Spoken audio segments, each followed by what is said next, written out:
আসসালামু আলাইকুম রহমতুল্লাহ। আলহামদুলিল্লাহ ওয়াহদা ওয়াসসালাতু ওয়াসসালামু আলা মান লা নাবিয়্যা বা'দাহ, আম্মা বা'দ। আপনি এখন যে চ্যানেল থেকে ভিডিওটি দেখছেন, এই চ্যানেলটির নাম হলো ইবরাত বিডি। আমাদের সামনে গুরুত্বপূর্ণ অনেক বিষয় আসে যেগুলো আমরা নোট করে থাকি। গুরুত্বপূর্ণ বলেই তো আমরা নোট করে থাকি, তাই না?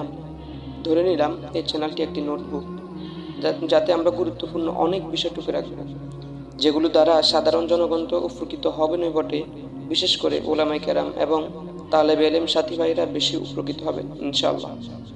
হয়তো ভিডিওতে ভালো এডিট হবে না কিংবা ভালো ভয়েস পাবেন না, কিন্তু এই চ্যানেলের প্রতিটি ভিডিও আপনার জীবনের এক একটি পুঁজি হবে ইনশাআল্লাহ। ইবরাত অর্থ শিক্ষা, উপদেশ, আর বিডি অর্থ আমাদের সকলেরই জানা। ইবরাত শব্দটি পবিত্র কোরআনে বর্ণিত হয়েছে, যেমন সূরা নূরের ৪৪ নং আয়াতে বলা হয়েছে, ইন্না ফি যালিকা লাইবরাতাল লিউলিল আবসার।